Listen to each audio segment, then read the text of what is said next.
Hey guys, welcome back to the AR YouTube channel. और Yeti airline flight 691 Nepal के पोखरा airport के समीप क्रैश हो गया। प्लेन में सवार सभी 72 लोगों की जान चली गई। ये हादसा नेपाल में हुए प्लेन हादसों में से सबसे भयानक हादसा था। 15 जनवरी 2023। एक आंकड़े के अनुसार अगर पिछले 3 दशकों की बात किया जाए तो लगभग 30 प्लेन क्रैश हो चुका है नेपाल में, जिसमें से सबसे अधिक प्लेन क्रैश यति एयरलाइन के साथ हुआ है। पिछले 3 दशकों में ये 7 बार क्रैश हुआ, जिसमें करीब 171 लोगों की जान चली गई। इसके अलावा तारा एयर का नाम आपने सुना होगा, ये भी 6 बार क्रैश हो चुका है। ऑन एन एवरेज अगर देखा जाए तो हम ये मान के चल सकते हैं कि यहाँ पर हर साल एक ना एक प्लेन क्रैश हो जाता है। ऐसे में ये सवाल उठना लाजमी है कि आखिर नेपाल में ऐसा क्या है, क्यों इतने सारे प्लेन हादसे यहाँ पर होने लग रहा है। आइए समझने की कोशिश करते हैं आज के इस वीडियो में। दोस्तों, आज के इस वीडियो में मैं आपके सामने कुछ ऐसे लॉजिकल फैक्ट्स रखूंगा कि मुझे कुछ बताने की भी जरूरत नहीं पड़ेगी। आप खुद ब खुद समझ जाएंगे कि आखिर नेपाल में हो क्या रहा है। एक प्लेन के जर्नी को हम 3 भागों में बांट सकते हैं। पहला, टेक ऑफ करके अपने मैक्सिमम एल्टीट्यूड में जाना। दूसरा, अपने डेस्टिनेशन तक पहुंचना। तीसरा, अपने डेस्टिनेशन एयरपोर्ट में लैंड कर जाना। ज्यादातर प्लेन क्रैश फर्स्ट और लास्ट केस में होता है, जब प्लेन टेक ऑफ या लैंडिंग कर रहा होता है। सपोज ये है हमारा प्लेन। मान लेते हैं कि इस प्लेन को लैंडिंग कराने के लिए 3 से 4 हजार फीट रनवे की जरूरत पड़ती है। ये plane Delhi Indira Gandhi International Airport के लिए उड़ान भरता है, पर किसी वजह से पायलट प्लेन के स्पीड को मेंटेन नहीं रख पाते, या प्लेन की ऊंचाई अधिक हो गई, या प्लेन अपने ग्लाइड स्लोप में नहीं रहा। इस तरह की कोई भी प्रॉब्लम हो जाए तो इस प्लेन को फर्क नहीं पड़ने वाला, क्योंकि इस प्लेन को लैंड कराने के लिए सिर्फ 3 से 4 हजार फीट रनवे की जरूरत पड़ेगी, जबकि इंदिरा गांधी इंटरनेशनल एयरपोर्ट का रनवे लगभग इससे 3 गुना बड़ा है। ऑलमोस्ट 12,000 फीट मान के चलते हैं। प्लेन को वैसे तो इस टचडाउन पॉइंट में लैंड कराना चाहिए, लेकिन अगर पायलट कोई गलती कर देता है और ये इस लाइन से आगे चला जाता है तब भी कोई दिक्कत नहीं है, क्योंकि रनवे बहुत बड़ा है, आगे जाकर तो रुक ही जाएगा। अगर ये प्लेन रनवे के बीचों बीच भी लैंड करे तब भी कोई दिक्कत नहीं, रनवे बहुत बड़ा है, आगे जाकर रुक ही जाएगा। अगर प्लेन का ब्रेक फेल भी हो जाए तब भी कोई दिक्कत नहीं, रनवे बहुत बड़ा है, आगे जाकर रुक ही जाएगा। अगर प्लेन का इंजन भी फेल हो जाए तब भी कोई दिक्कत नहीं, रनवे बहुत बड़ा है, आगे जाकर रुक ही जाएगा, बशर्ते ये एयरपोर्ट तक पहुंच जाए। प्लेन में ILS यानी कि इंस्ट्रूमेंट लैंडिंग सिस्टम नहीं है तब भी कोई दिक्कत नहीं, रनवे बहुत बड़ा है, आगे जाकर रुक ही जाएगा। कुल मिलाकर कहा जाए तो एक लंबा रनवे बहुत सारे गलतियों को हादसे का रूप देने से रोक सकता है। अगर गलती पायलट की हो तो मैं भी उन्हें कुछ पनिशमेंट दिया जाए। ऐसे छोटे छोटे हादसे आजकल न्यूज वाले भी कवर नहीं करते। अगर कोई करता भी है तो 2 दिन बाद सब लोग भूल जाते हैं, लेकिन जब बात आती है नेपाल की तो यहाँ पर पूरी की पूरी कहानी ही बदल जाती है। लेकिन इससे पहले मैं अपने एविएशन लवर को एक कूल गेम एविएटर के बारे में बताना चाहता हूँ, जो कि एक अच्छी ट्रस्टेड और लाइसेंस साइट पर अवेलेबल है ऑन forabit.com। चलो मैं इसे खेल के दिखाता हूँ। तो यहाँ पर गेम लोड हो रही है और मैंने अपने प्लेन पर 1000 रुपए लगाया है। जितना ऊपर प्लेन जाएगा उतना ही प्रॉफिट होगा, बस हमें टाइम पर कैश आउट करना पड़ता है। देखो कैश आउट 1650 रुपए जीत गया। एक बार फिर से लगाते हैं, वाव 2 गुना 4 गुना 5000 रुपए और जाने देते हैं। कैश आउट वाव 6580 रुपए इन जस्ट 30 सेकेंड्स। तो देखा 3 सेकंड में मैंने इतने सारे पैसे जीत लिए और विड्रॉ भी कर लिया। ये रहा स्क्रीनशॉट। यहाँ आप कोई भी अमाउंट डिपॉजिट कर सकते हैं UPI, फोन पे, गूगल पे इत्यादि से। जितना बड़ा डिपॉजिट उतना बड़ा welcome bonus. Link pin comment में मिल जाएगा, जाओ और ढेर सारे पैसे जीतो। और हाँ, इस गेम में आप हार भी सकते हैं, इसलिए अपनी जिम्मेदारी से खेले। Good luck. लेकिन जब बात आती है नेपाल की तो यहाँ पर पूरी की पूरी कहानी ही बदल जाती है। सपोज पोखरा एयरपोर्ट की ही बात कर लेते हैं। हमारे इस प्लेन को लैंड कराने के लिए 3 से 4 हजार फीट रनवे की जरूरत पड़ती है और पोखरा एयरपोर्ट की लंबाई 4700 फीट है, यानी कि सिर्फ 700 फीट एक्स्ट्रा रनवे बच जाता है। अगर लैंडिंग के दौरान प्लेन का स्पीड बढ़ जाए, या फिर ये प्लेन अपने टचडाउन पॉइंट से रनवे के आगे जाकर लैंड करे, या फिर रनवे के बीचों बीच लैंड करे, या इस प्लेन का ब्रेक फेल हो जाए, इंजन फेल हो जाए, तो इस प्लेन को रोकने के लिए पर्याप्त रनवे बचेगा ही नहीं। इस तरह के मल्टीपल प्रॉब्लम्स में से कोई भी एक प्रॉब्लम अगर इस प्लेन में हो जाए तो इसका नतीजा होगा तबाही और मौत का मंजर।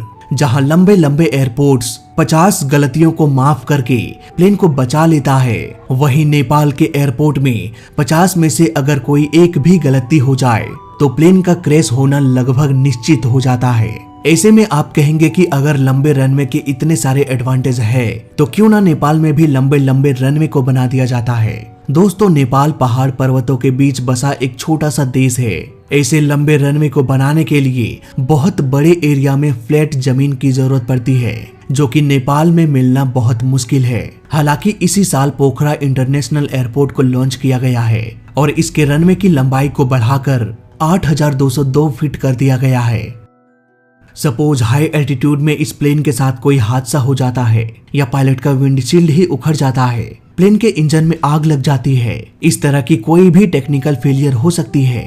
ऐसे में आराम से ये प्लेन ग्लाइड करके किसी नजदीकी एयरपोर्ट में पहुंच सकता है और अगर ये नहीं भी पहुंच पाया तो ये किसी समतल मैदान में लैंड कर सकता है। वो भी नहीं मिला तो किसी नदी में, खेत में, समुद्र में, जो भी लैंडिंग के लिए सुटेबल हो, प्लेन वहां इमरजेंसी लैंडिंग कर सकता है। यानी कि हाई एल्टीट्यूड में अगर प्लेन के साथ कोई हादसा होता है तो मैक्सिमम चांस है कि उस प्लेन को बचा लिया जाएगा। लेकिन अगर ऐसा नेपाल में होता है तो इस प्लेन को बचाने का सिर्फ एक ही रास्ता बच जाता है। प्लेन को सही सलामत किसी सही एयरपोर्ट में पहुंचना पड़ेगा। अगर प्लेन किसी एयरपोर्ट तक नहीं पहुंच पाता तो शायद ही नेपाल में ऐसी कोई जगह होगी जहां पर प्लेन इमरजेंसी लैंडिंग कर सके। ऊपर से एयरपोर्ट्स में भी बहुत सारे लिमिटेशंस होती है, जैसे कि लुकला एयरपोर्ट की लंबाई सिर्फ 1749 फीट है। ऐसे में सिर्फ छोटे डोनियर प्लेन्स ही यहाँ से टेक ऑफ या लैंडिंग कर सकते हैं। इसके अलावा अगर कोई दूसरा प्लेन यहाँ पर लैंडिंग करने की कोशिश करता है तो एयरपोर्ट के आगे एक बहुत विशाल पर्वत है, प्लेन रुक नहीं पाएगा और सीधे इस पर्वत में जाकर टकरा जाएगा। इसके अलावा यहाँ के वेदर का भी बहुत बड़ा रोल है। प्लेन क्रैश के पीछे यहाँ अचानक से मौसम बदल जाती है सिर्फ मिनटों में। पिछले साल तारा एयरलाइन भी इसी मौसम की खराबी की वजह से क्रैश हो गया। खराब मौसम में ILS की मदद से, यानी कि इंस्ट्रूमेंट लैंडिंग सिस्टम की मदद से प्लेन को सुरक्षित लैंड कराया जा सकता है, पर ILS सिस्टम नेपाल के सिर्फ गिने चुने एयरपोर्ट्स में ही मौजूद है। इवन पोखरा इंटरनेशनल एयरपोर्ट में भी ILS का काम अभी चल ही रहा है। दोस्तों, यहाँ पर मेरा ये मानना है कि एक इंसान बहुत सारी गलतियां कर सकता है एक मशीन के कंपैरिजन में। आज के दौर के प्लेन में हम एडवांस टेक्नोलॉजी का इस्तेमाल बस इसीलिए करते हैं ताकि इंसानी गलतियों को कम किया जा सके, पर नेपाल कहीं न कहीं इस टेक्नोलॉजी की दुनिया में पीछे छूटता हुआ दिखाई दे रहा है। अगर 15 जनवरी को पोखरा एयरपोर्ट में ILS होता तो शायद फ्लाइट 961 क्रैश नहीं होता। शायद आज भी वो 72 लोग जिंदा होते और वो को पायलट मिस अंजू आज कैप्टन बन चुकी होती।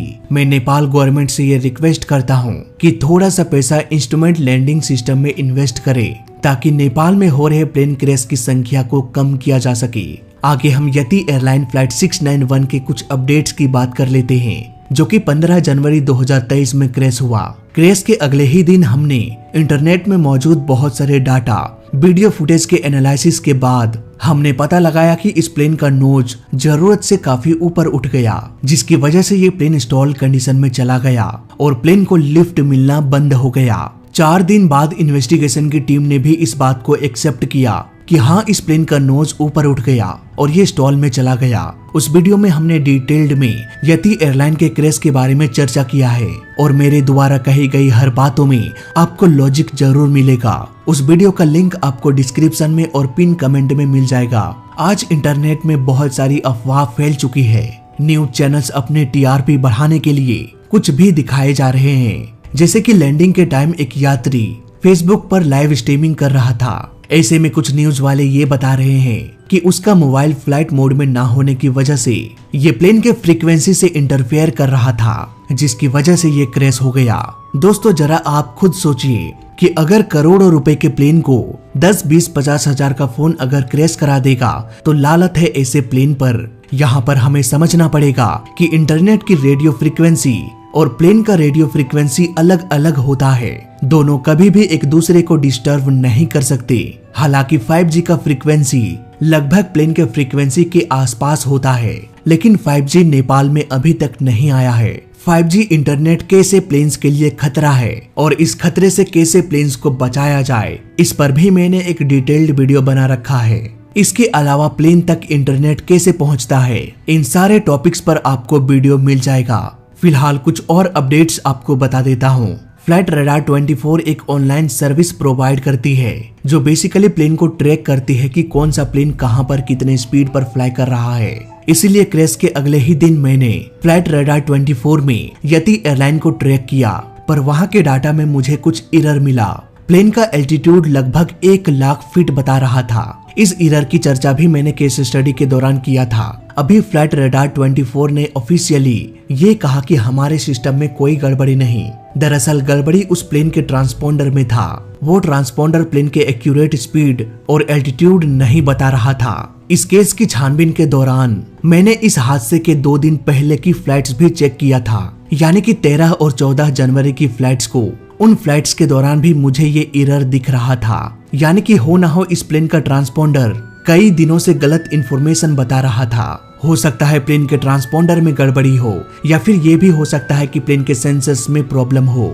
हालांकि अभी अगर आप फ्लाइट रडार 24 के वेबसाइट में जाते हैं तो आपको हादसे के पहले की जानकारी नहीं मिलेगी। पता नहीं, शायद उन्होंने अपने डेटा को हाइड कर दिया होगा। आगे की कुछ अपडेट्स की बात करें तो दोनों के दोनों ब्लैक बॉक्स सही सलामत मिल चुका है और इसे डिकोड करने के लिए फ्रांस भेज दिया गया है। इसके अलावा सिविल एविएशन अथॉरिटी ने ये कहा कि पोखरा इंटरनेशनल एयरपोर्ट में ILS नहीं था। ILS basically instrument landing system होता है जो लैंडिंग के दौरान पायलट्स की काफी मदद करता है। इसके जरिए रात के अंधेरे में, इवन घने कोहरे में भी पायलट बिना कुछ आगे देखे भी प्लेन को लैंड करा सकता है। ये ILS आखिर काम कैसे करता है, ये टॉपिक भी एक बहुत इंटरेस्टिंग टॉपिक है। इसके बारे में भी एक डिटेल्ड वीडियो मेरे चैनल पर मिल जाएगा, लिंक डिस्क्रिप्शन में छोड़ दूंगा। पोखरा एयरपोर्ट बन के तो तैयार हो चुका था, पर अभी भी इसमें ILS का काम चल ही रहा था और बताया जा रहा है कि इसका काम फरवरी तक खत्म होने वाला था। शायद 1 जनवरी के नए साल के अवसर पर इस एयरपोर्ट को जल्दबाजी में लॉन्च कर दिया गया। सो आई होप अब आपको समझ में आ गया होगा कि नेपाल में इतने सारे प्लेन क्रैश क्यों होते हैं और इन प्लेन क्रैश को कैसे रोका जा सकता है। तो फिलहाल इस वीडियो में अभी तक के लिए बस इतना ही। फॉराबिट का लिंक पिन कमेंट में मिल जाएगा, चाहे तो चेकआउट कर सकते हैं। वीडियो अच्छा लगा तो लाइक कर देना, बुरा लगा तो डिसलाइक कर देना, और दोनों ही केस में चैनल को सब्सक्राइब कर देना, क्योंकि इस चैनल में सीखने के लिए बहुत कुछ है। तो मैं मिलता हूँ आपसे अगली वीडियो में, तब तक के लिए देखते रहिए और सीखते रहिए। जय हिंद, वंदे मातरम।